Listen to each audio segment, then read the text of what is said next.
and we are back. It's the Italian Heritage Month interviews. I got Tom Vecchia with me, friend of mine for a while, and someone who's actually does these interviews himself. Yes, it's weird being on the other side of the fence, Lorenzo. I got to tell you that. You've been to me 2 times now. Yep. Back a while ago, more recently with the Christopher Columbus stuff going on, but we're not talking about Christopher Columbus today. We got to talk about you, what you got going on. The website, you had some really cool interviews on there that people can check out. Yep. And then you write articles like almost every day. Yeah, I've been busy. I did some media this morning on the Twitter post scandal. So I wear a few different hats, but it's fun. It's exciting. Well, so the first question, I always talk about, just obviously with Italian Heritage Month, we're talking about Italy a lot. And I like to start off by a question just asking like what your favorite memory in Italy was. If you could think of something that comes up when you think of Italy when you were there, tell me about it. Absolutely. There's many, and I've been very fortunate from like 95 to 2005. I think I went like 11 times over 10 years. And like life gets in the way, and through us older dudes, you'll get there. Life gets in the way. It's hard to get out there, but I've been very fortunate. One of my favorite memories is when we're from Valata, Italy, Provincia Avellino, and my mother had really bad. She passed, but she had really bad arthritis, and she could barely like walk at times. And in retrospect, it could have been osteo or even something more serious. But for the most part, she and Italians are stubborn, so for the most part, she had trouble walking, etc. And we went, and she I mean, when she was older, so she was, she probably was in her 70s when we went. And when we got there, the air, the food, the family, reconnecting, and it's weird. She was just able to walk freely, and maybe psychosomatic, I don't know, but able to walk freely, able to enjoy herself. The arthritis literally like went away, and it was like, don't get me wrong, spent many meaningful moments with my mother, but the fact that her and I went to Italy together and spent that time, and almost like, again, maybe psychosomatic. I'm an educated person. Maybe psychosomatic. You never know. Honestly, you hear so many stories with people who, especially with stomach issues. Yeah. Agreed. That's where you see it the most, is the people with the stomach issues. They can't have any dairy, or they can't have any gluten, and they go there and they're having milk, they're having pasta, they're having everything. Right. That's right. One of the funny things, though, and one of the misconceptions is when you're like American, like we are. At the end of the day, we're American, right? And you go over to Italy. I have a very sensitive stomach. I have super bad IBS, TMI. Let me turn my TV on. I left my TV on. Yeah, it's okay. It's okay. This is live with tape. But I got a super sensitive stomach, and the American diet, even the Italian American diet, it's still American. So whenever I would go to Italy, like I would have, like, it would bother my stomach. Because as Americans, we're not, everything is GMO, steroids, this, that. There, everything's clean, and your body's not used to it. So for those people that haven't been to Italy, when you go, like, you may get GI distress, but for a reason you may not think, their food is just naturally clean, and it bothers us sometimes. So a little TMI, but why not? Well, aside from Italy, you got a lot of stuff going on. Yeah. You have your media page. You have the shirt. You're wearing the shirt. You're representing. That's it. And you follow New Theory Mag. Follow Lorenzo. DM me, and I'll send you a shirt. I got some extra shirts I'm giving out. So I got some free merch. As a little token of thing, and I'll pay for the $5 in mailing. I'm not worried about that. But if you follow the Modern Day Italian, follow New Theory Mag, and then subscribe to the podcast. So let me give you those 3 things. First ever on the Heritage Month interviews, we have a giveaway. Yep. Do those 3 things. DM me at New Theory Mag, and we'll send you a shirt. Not a big deal. That's awesome. Thank you. My pleasure. Well, so I want you talking about some of these interviews, because I was on the website and I was looking, because I didn't realize how many you really do. Yeah. You got some interesting people on there. Yeah, I've been very fortunate. Very fortunate. I want to ask you a question, because I want to see, kind of pick your brains. Just even for my curiosity, I think it's just great conversation. Is, tell me about like some of these people that you've interviewed, because I'm sure you've learned so much from them, what they do, and just there's got to be moments where you're like, wow, I can't, it's really, you get taken back a little bit from what you hear. Tell me a little bit about a couple of the people you've interviewed, and some of the really interesting things that they do. That's great. Great question. And had the pleasure of interviewing some great people. So what makes the podcast a little different is, we have Gary Vaynerchuk, Al Sharpton, Perez Hilton, Jeff Hoffman, who was one of the founders in Priceline.com. I mean, Joe Perino from Power, who played Vince. I mean, we're pretty much like, and I have to say this, and I'm not saying I tried to get super A-list people, but people that I wanted to get on the podcast, meaning I saw that person, I wanted to get them on, I thought they were notable to me and important to me. I'm at like batting 95% of people that I reached out to, famous or not, said they want to do the podcast. So we got really people from all different walks of life. And I'm really selfish on the podcast because it's really about learning from them and then sharing that conversation with the world. So I would say some of the main things that I learned on the podcast, I'll give you a business one and then I'll give you a personal one. That's a good combination. Yeah, the business one is for Jeff Hoffman. I always say this all the time. He started Priceline. He was one of the co-founders, and he started some other businesses. He's a billionaire. He helped Derek Jeter buy the Marlins. I think he's a part owner. Wow. And there's three types of people in business. There are the innovators, there are the growers, and then there's the managers.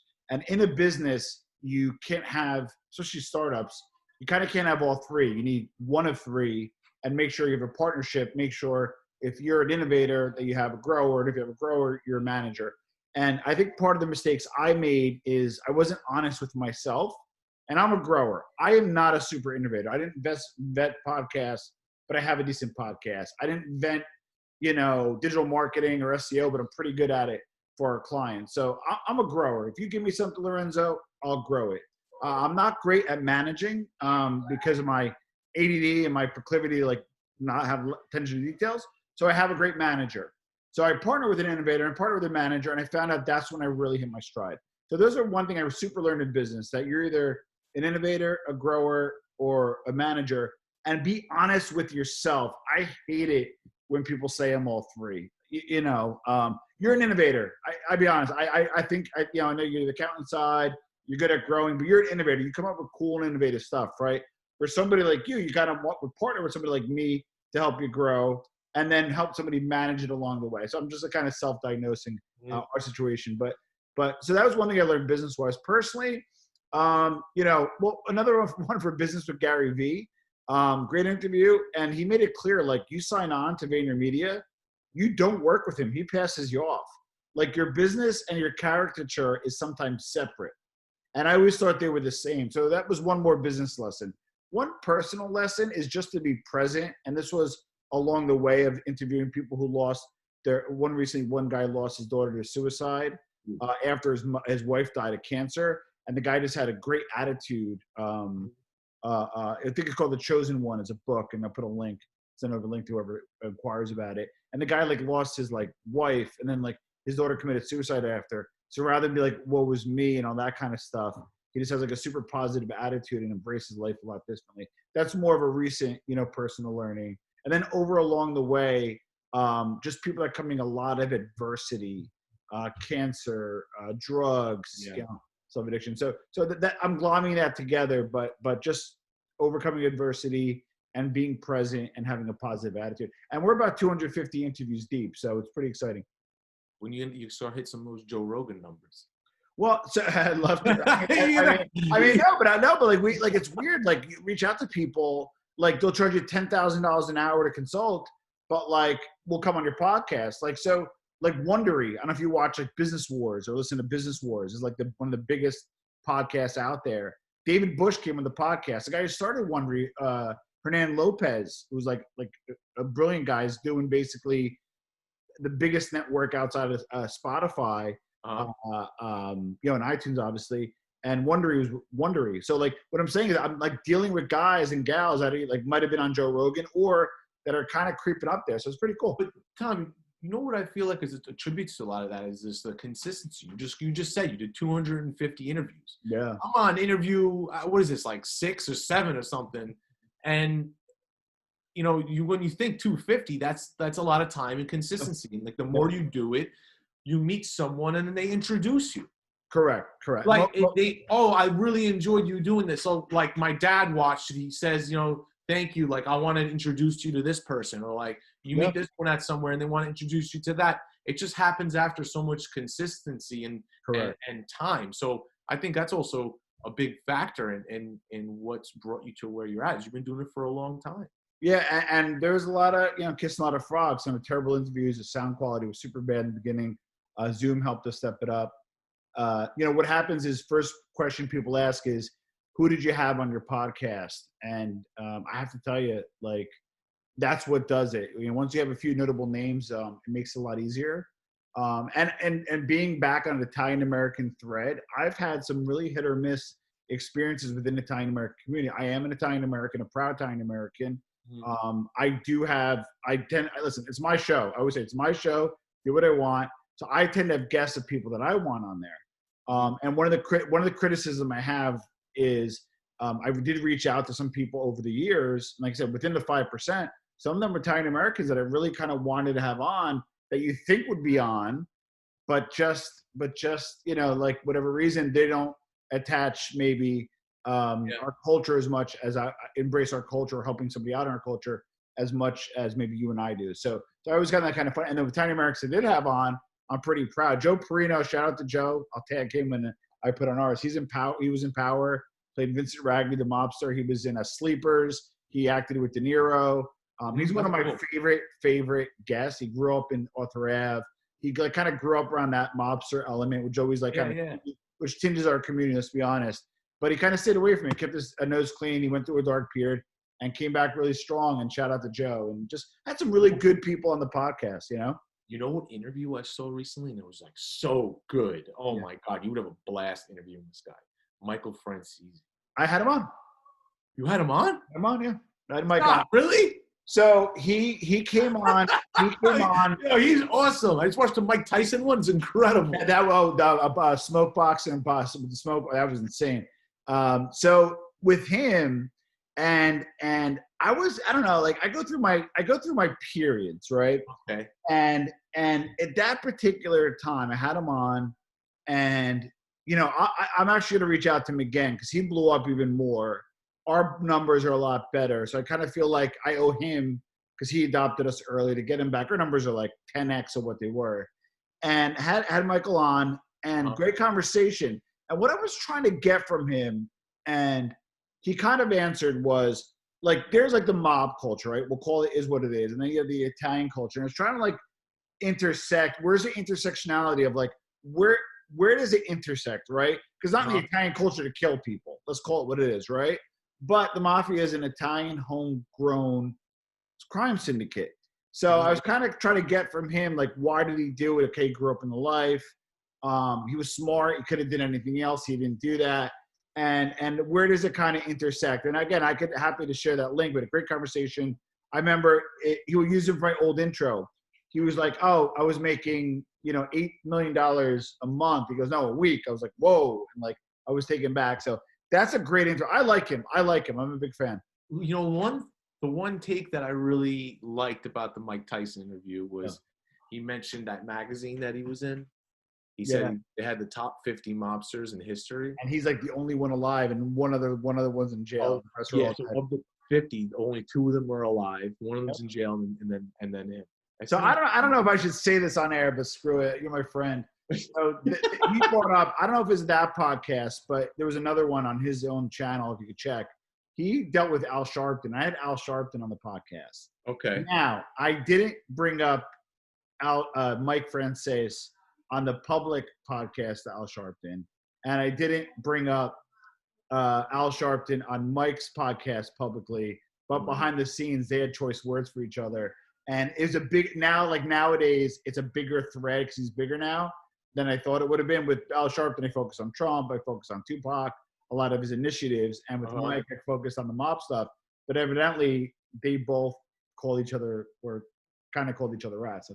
I thought that was interesting. So shout out to both Al Sharpton, too. Good guy. Love having him on the show. But they have some history.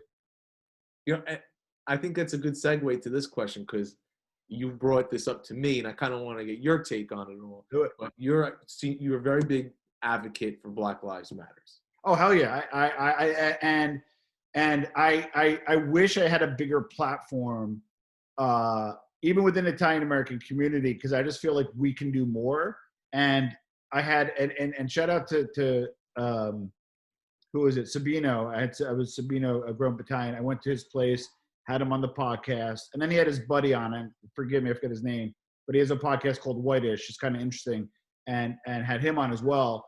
And we talked about like, and they're in Queens, like Howard Beach area, kind of an area, historically some racial tensions. But what I liked about it is, although them being from the area, they were super open-minded. This is even before a lot of the Black Lives Matter formally initiated. So I started seeing within the Italian community a lot more open-mindedness towards the African-American community, where I hate to go back, but Al Sharpton actually got stabbed in Bensonhurst when he marched against Joey Fama and those guys. So I kind of saw it all go full circle. So one of my new initiatives, and you and I are working on, is to try to maybe corral the Italian American community to, and the reason why I brought those guys up, where we had a big discussion on, like, you get some Italians, I don't care who you are, but you get that Italian in your family who's like, we've been here for 50 years or 20 years or 30 years, and look at us, nobody gave us anything, and we like made it, and we're okay, and we're successful. I call bullshit on that, because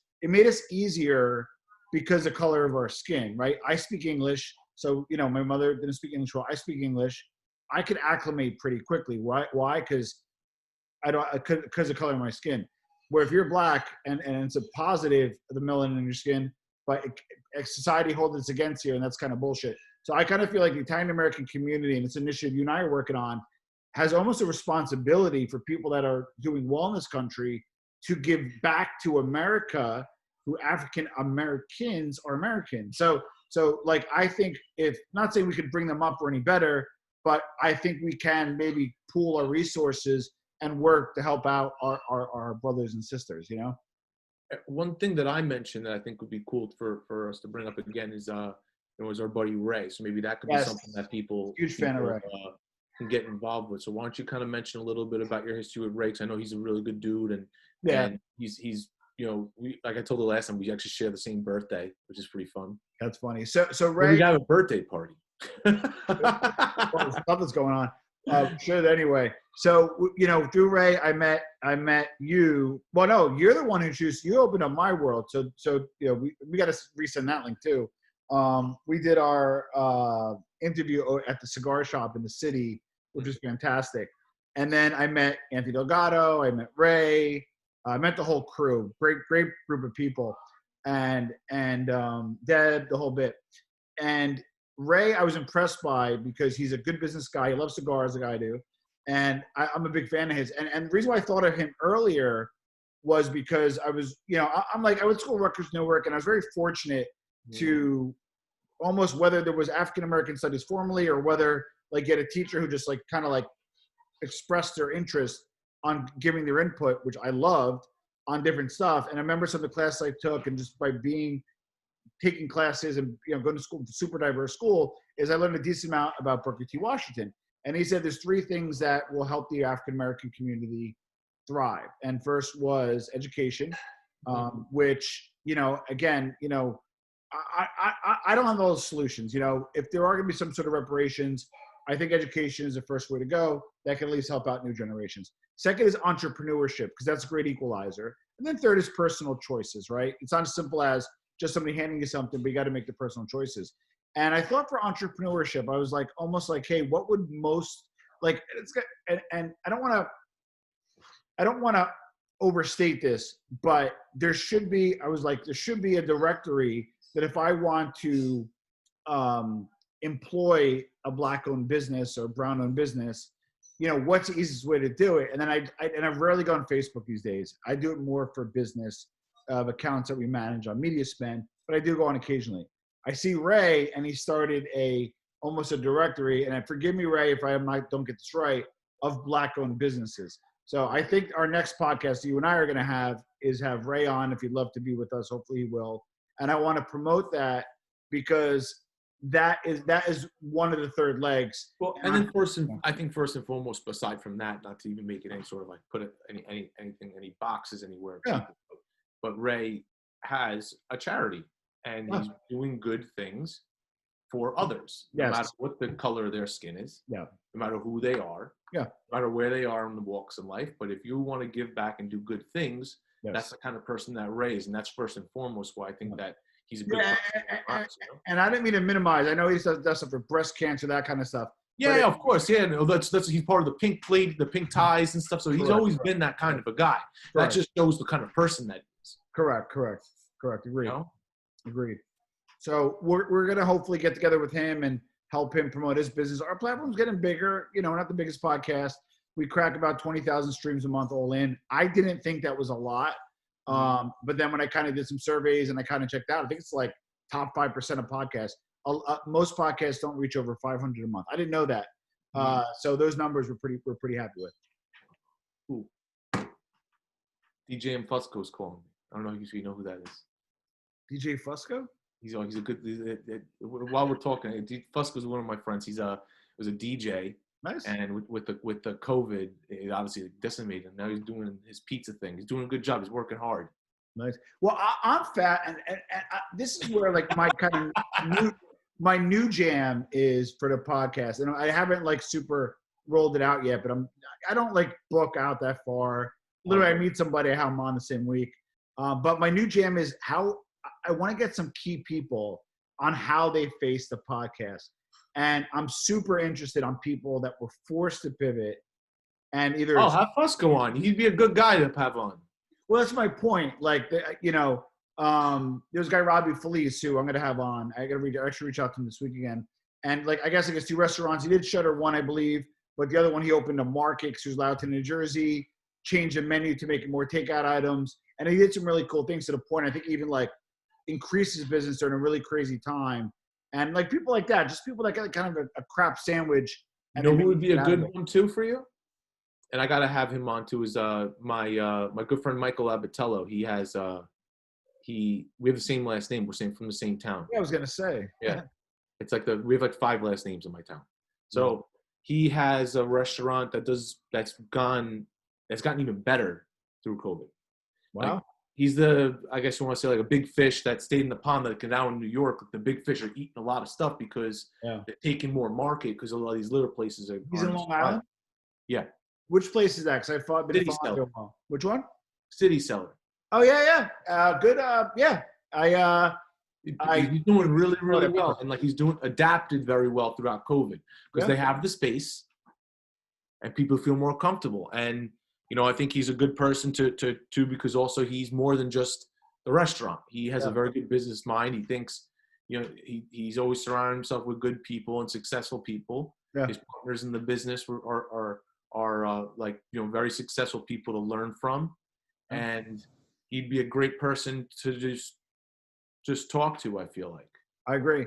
And with COVID, I know people are probably tired of talking about it, but I kind of feel that it disproportionately affected, obviously, Italians in Italy and the Italian American community. I'm going to give you my theory. One is we tend to have, here or there, multi-generational households. Also big in the African American community as well. I know that. But a lot of grandparents. We have a commonality is we have no one who live with us. We have, we want to, I stayed at home till 28.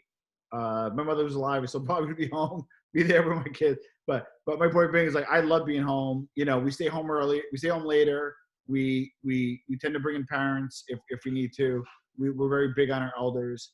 So I think that was one thing that, with COVID, that was kind of a knock because if one person gets sick, they all do. Number 2 is I think that, this is a divide. And I think maybe we're on the right side and there's a left side. A lot of Italians that came over that are successful are entrepreneurs. They didn't have the educational advantages we have, and plumbers, landscapers, restaurant owners, etc. And the first people to really get whacked in March and April were small business owners. Like like some plumbers, they could have an issue. They don't want you in the house. I know like landscapers kind of made out, but they didn't for a while because people don't have the money to even to pay for them. So I feel like as like entrepreneurs, a lot of us, our parent generation, were entrepreneurs or are entrepreneurs and got like disproportionately whacked, multi-generational households. So I kind of feel like if you, not to bucket it, but if you had to, I definitely think the Italian American community maybe suffered a little bit more than others because of the makeup of the fabric of our community. You can't argue that Italy for sure. Well, Italy, I mean, even more so. Like, how it is. the It was grandparents. already a Yeah, bad situation there, and then yeah, this kind yeah. of took it over the edge. Now, I just was talking to my cousins in Torino. Yeah. I have cousins in Torino up north, Wow. and they said like it's not bad, but if we get shut down again, it's going to be rough here. Well, so it's interesting because there's, I guess I call it a dichotomy. There is the Italian American culture and the Italian culture, and there's pros and cons of both. And the interesting thing about Italian American culture is like they all kind of came over, early as the 20s, but I'm talking maybe 50s on, and then kind of encapsulated the Italian culture at that time, right? And we're kind of living almost in the old Soprano days of like strict Italian parents, blah, blah, blah. Meanwhile, like you go there and they're more liberal than over here. So like the Yeah. Italian community, I felt in Italy, like became more progressive. And then over here, we're more, conservative, right? However, the government there tends to be more socialist. So Correct. like over there, there's no effing around. Like if there's a shutdown, there's a shutdown. You Mhm. know. They were strict. They really were strict. Yeah, and Like I remember I remember my niece was in Rome, and it was like, oh, we're gonna create a red zone. You can't be in a red zone. I'm like, what the hell's a red zone? All that stuff. And one of the differences, they may be more like progressive, and they may be more open-minded. Hello, that's Giuseppe. Hey, Giuseppe, did you bring the snack? Did you bring a snack? Let me snack. So tend to be more, open-minded. One of the challenges is it's more socialist over there, where they have a little bit more control over what goes on. So you have like yourself, you have an Italian. Well, very good. Thank you very much. I love Frosted I'm gonna Flakes. have you on the podcast in a minute, buddy. Okay? I love you, buddy. So what I was saying was in Italy, like you talked to your cousin in Italy today, and you have like two different forms of government. We're both obviously Italian American, but we come under different governments, and the reaction of the two different governments has been, I think, like categorically different. So it's just interesting how this all plays out. And then in Italy, forget it. If the grandmother has a pension, 20 people live with them, and then that's just a disaster when you have a pandemic. They're changing a lot of things politically over there. They just passed a rule. You were saying There's so many parties. Yeah. In Italy. Yeah. They passed a rule to limit the amount of parties, because what ends up happening is you have a few of these big parties, kind of like Republican and Democrat. Yeah. And they're so close. And what ends up happening is these people who have like a few percentage of the party that can swing a vote. So these little people end up having control. They jam it over up the big parties. Yeah. Yeah. And because they're the ones that have can sway the votes.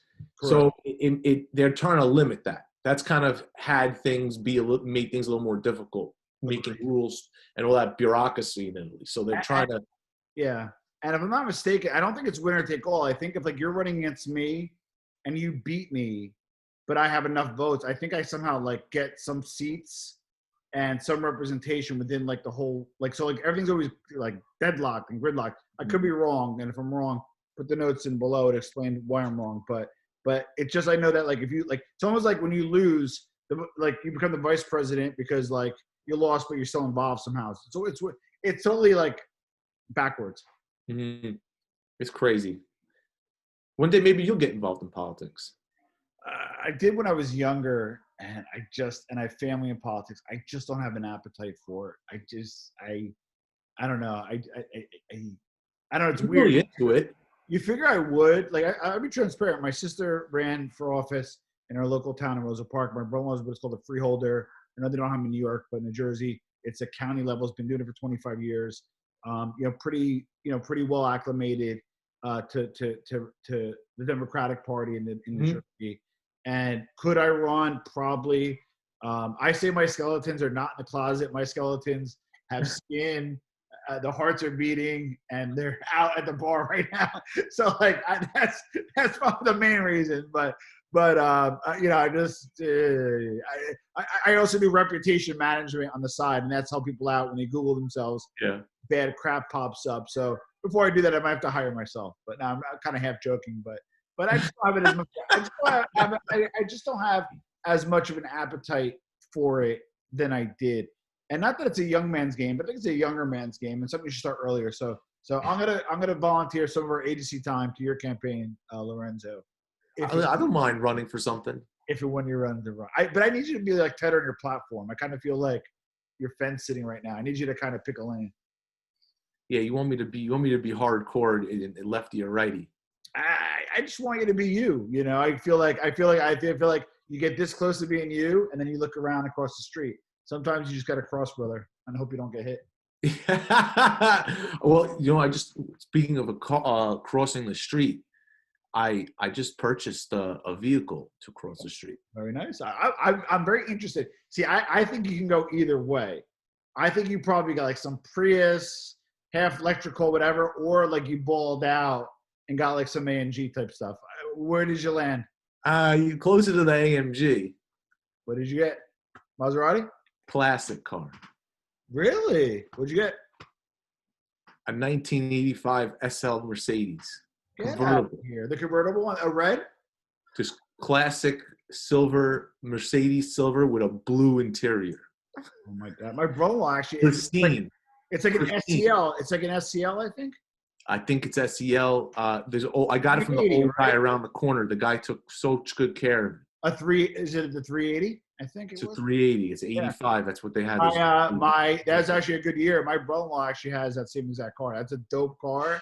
And it's funny because like growing up, like I was 10 years old when it came out and didn't think of anything of it. And now it's probably worth more than even it was. That's one of the reasons why I purchased it. The guy gave me like an extraordinary price. You could pull it off though. You know what I want to do with it? So, not to give too much information because who knows what's going to happen. But I put an offer on a business. Yeah. Audi in the North Fork. Buona fortuna. And wait, what type of business? Can you share that or no? It's in the food space. Oh, okay. Your natural calling. So what would be cool with it? I bought it just for my own purpose. I didn't buy it for anything. But how cool would it be delivering like cheese boards to the vineyards and stuff in that Mercedes? That would be, and you can write it off. We could do interviews in the car. because you're a good accountant. No, one thing I love about you is like you pivot, but like you're pivoting in a good way. Like people pivot, like they kind of fail and then they pivot, or there's something exogenous and they pivot, exogenous and they pivot. You're more like internally motivated. So like I noticed like you pivot, but it's not because you got pushed to pivot. You do it because you want to. Mm-hmm. I always thought you would end up in the food space somehow. So if you always were to hang your own shingle, you got our support, and I think it's the right move for you, brother. Now, food for me is natural. Yeah.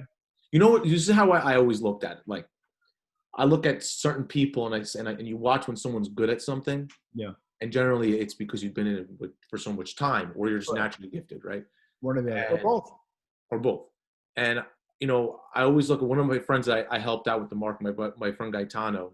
He's in the construction world. Yeah. Been doing it since he was a little kid. His family grew up around it. He has 5 brothers. They're all in stone and marble. And he was on a ladder fixing a church at like 8 years old, like freaking 100 feet in the air. Mm. And when me being home, I was always around food and hospitality. Like I always was in that home that was filled with people, that was always around food, helping set the table, serving out the stuff. Like I was always around it. Yeah. And I always felt comfortable in that environment. Well, one of the, and this is going to probably be totally self-serving, but it's going to be relevant to what you're going to do. And I'm going to give you your uniqueness. Trust me, I usually make fun of Lorenzo break his balls, but I'm going to give him some props today. So number one, you have a unique situation where you're super rooted still in Italy and also here in the Italian American community.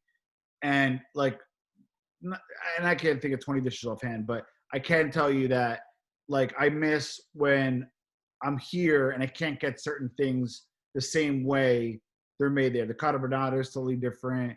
To get a true buffalo mozzarella in burrata, true burrata flown in. I'm just trying to think, like more like the polentas. I know it's more Northern Italian, but like there's certain things and certain stuff that we ate over there that are just not as well known here or not common. And I always feel like if you had a restaurant and you had your own place, that I can go there, you'd fill some of those gaps. The second, for sure. The second thing that I think is in your lane and you're super strong with, when you open up your own place, is your ability to curate. Like you're like kind of the new school guy, and you'll come up with some crazy ass shit like that's just gonna like knock people's socks off. So I just can't wait. You let me know when the soft opening is, and I'll be there. Well, listen, no one's accepted any offers yet, but the offers have been in and countered. But we'll see what ends up happening. Knowing you is probably a little low, but that's good negotiating. No. I played this thing right. Got it. I love it. Well, you had your own account. I gave him an opportunity for a price to make a move right away, and they accepted. I love it. And then something happened, and there was a bump in the road, not on my side. And time has passed, and now you're in before winter time. To go into any sort of food space right now is a risky thing. Correct. You want to get out. So if you want to get out, here's the price. Here's the offer. I love it. So let me ask you though, as the accountant, Lorenzo, how do you evaluate a food service business post COVID? Is it 2 or 3x on net? Like what? How do you evaluate? Like if I brought you in, hey Lorenzo, buying this restaurant, some in service, some out service, these little takeaway and stuff. But here's a revenue, here's a net. How do you evaluate revenues in this environment? Well, there's two different ways I do it. You look at it from a financial side. You look at it from like what kind of place this is, right? Is it what's the juice of it? What's the story? That's and you offer whatever's lower. No, seriously. Okay. So, but I always say, they say facts don't have feelings. Like I would say, and you stop me if I'm wrong. Restaurants, a good restaurant operated after you paid yourself, net 6 to 15% margin, depending, after everything. And then you would get like 2 to 3 times net for a restaurant. Yeah, that's what I usually do, right? So I would want to pay something off between 2 and 3 years. Let's say 2.5. Let's just use that number. Yeah. If something made, $200,000 a year, the bottom line, times it by 2.5. That's your price. For a place, and then some places, like for example, this one wasn't doing great numbers. So it's kind of tough to command a big number when you're netting a small number. So in that sense, what are you looking at? You're looking at what kind of a place it is, what's the reputation, what's the lease, what's the intangibles, the goodwill. Does it have a good reputation? Yeah. So if someone's going to command, let's say you have making $30,000 a year in the business, you're asking 200. Why are you asking 200? Correct. What's the reason? There's got to be a reason. So if you're going to offer, let's say 3.5 times that, let's say you're going to offer 3.5 times 30,000, you want to make it a little bit juicy for the person. 4 times, you want to give them $120. Yeah. What's the reason to give someone 120? You have that great of a reputation. Do you already have contracts with vineyards? These are questions you would ask, right? Yeah. Say what's justifying this extra money.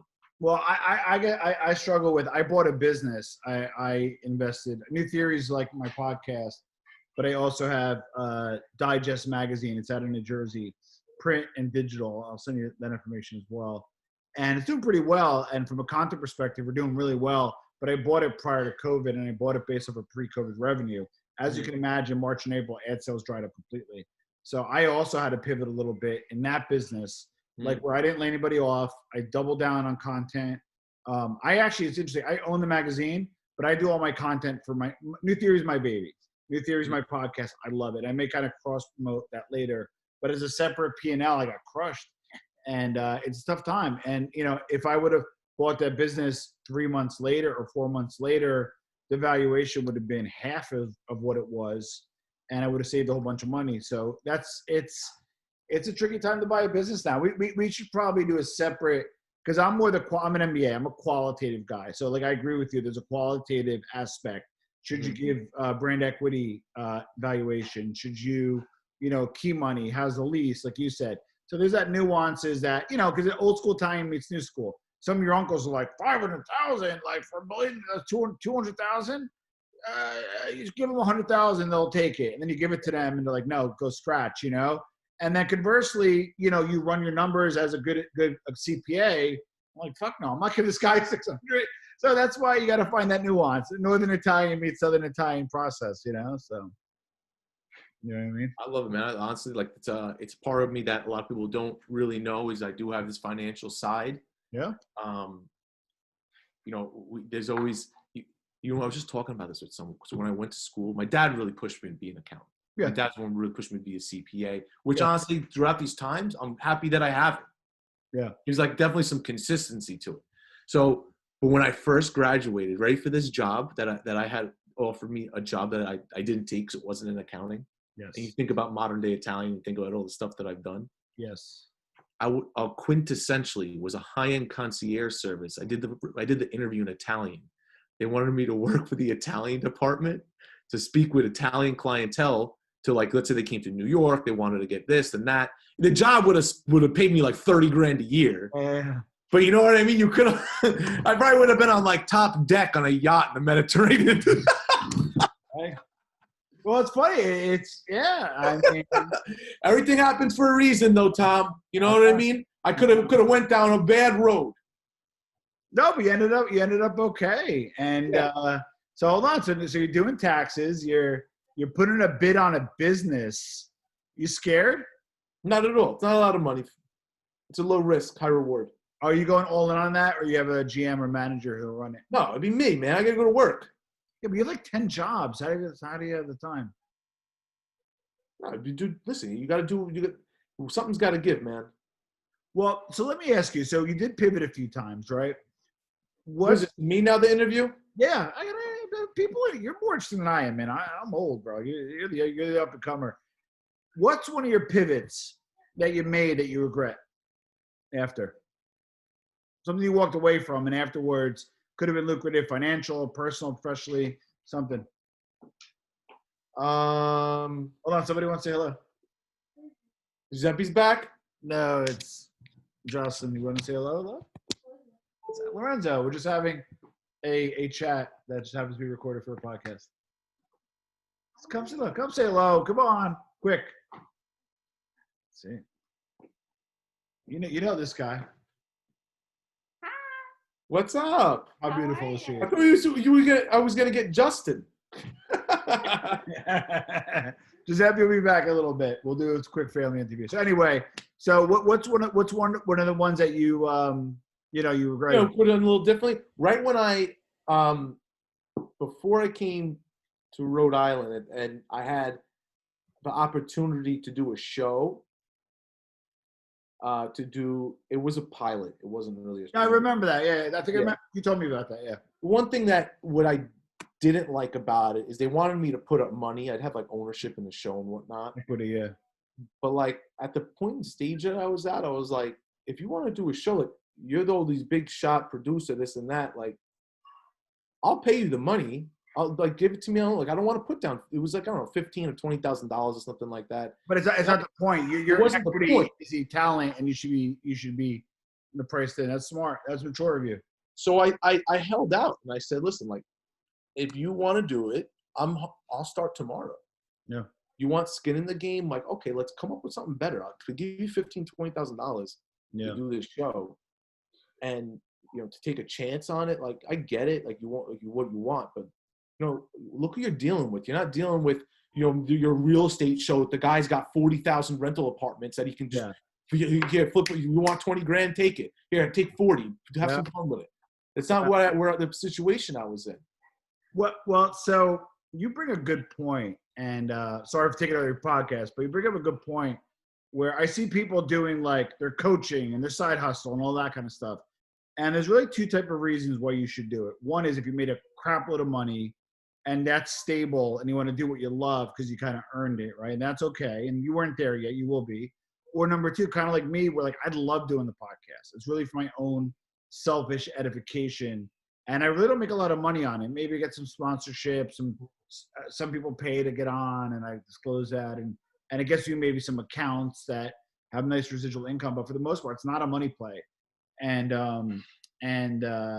like I do because I love it, but I learned from it. And like if I knew what I knew in business now versus 10 years ago, my life would be categorically different financially. Like I always say, like I would have rather go to Ferrari Central Jersey, go to Penske, put down $250K, drive the new 488 or whatever, 250, 300,000, and just push it right into the Hudson Ocean. I would have rather did that than make the mistakes I made, because that's how much dummy tax I paid over the last 10 years. But if people are lying to you, if they haven't made those mistakes, you either pay professionals to help you or you do it yourself and you pay the dummy tax. But either way, there's no escaping it.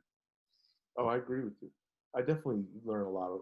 Experience is the best teacher. Well, you're like a gakkiron. Like you talk to people. No, but seriously, a good way. Like you talk to people. You're inquisitive. That's You're why the podcast is fun. well, you're always learning, and so you'll be okay. But I want to know what you're gonna do with this podcast. I'm excited. I think I told you back then you should have one. What's the play? Is it gonna be more your passion, or are we gonna see? Yeah, honestly, like, you know what? I wanted to take this month and do the Italian Heritage Month and like Yeah. and speak to Italians, have Italian descended people for whether they had businesses, they had a cause, they had a passion, they had a story to talk about.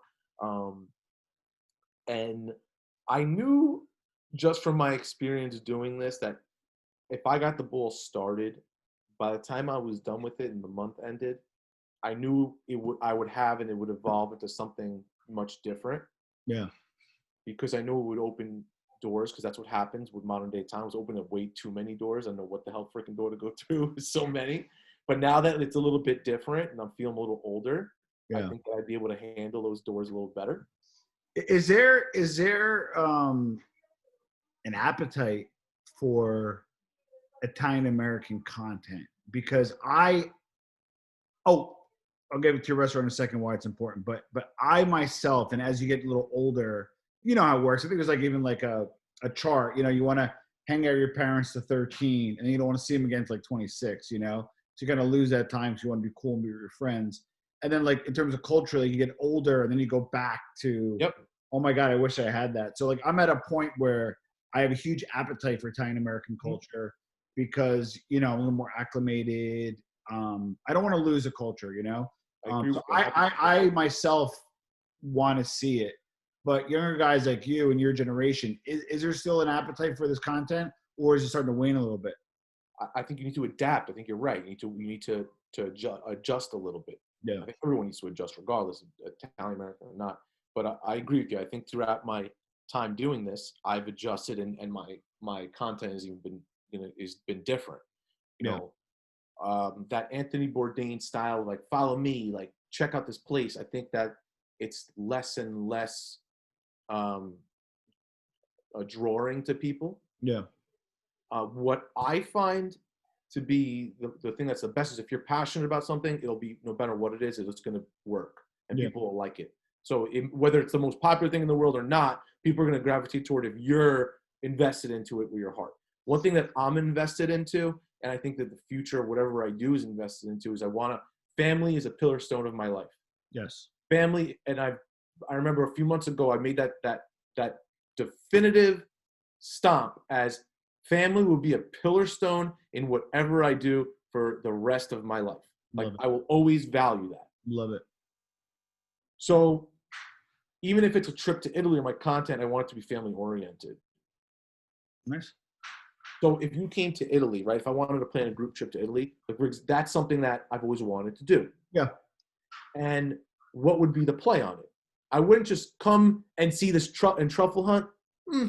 Like done that. Yeah. What I would rather have is I want your family to book this trip, and you will have a family experience where we go truffle hunting, we go here, we go there, because that's what I find to be the most important thing of it all if you're going to go and take a trip like this. Yeah, you're right. You're right. And as we get older, you know, we want our kids to know. I was born here, but I want my kids to go there and kind of get experiences that I had. I've spent many summers there, and I want them to have that same experience. I agree. That's a huge opportunity now. I agree. It's a huge opportunity. Summer camp in Italy for kids, Italian kids or American kids who want to learn that is a huge avenue, I think, for Italian tourism. Well, I think we talked about this on the phone, I think, after you interviewed the guy who was talking about Italian expats. I actually think there will be a resurgence of Italian Americans like us who live the laptop lifestyle, who realize that it's cheaper if there is decent Wi-Fi to live in a Dorenzano, to live in a Ballata, to live in places, and if they still have family there or even not, you get Airbnbs for cheap, and maybe do 6 months over there and kind of reconnect with the culture, because like we're almost all dying. Like you could die from, you know, COVID, or you could die from, like, shit's real now, you know? So I think people are kind of saying, you know what, like I'm too young to like be tethered. And you know what, like Italy, like I remember like people really good about here rallying around Italy when Italy kind of got whacked first by COVID. So I think there's going to be almost like a not a diaspora, maybe not even close, but definitely some Americans that are Italian descent, maybe going back to reconnecting. I predict it now.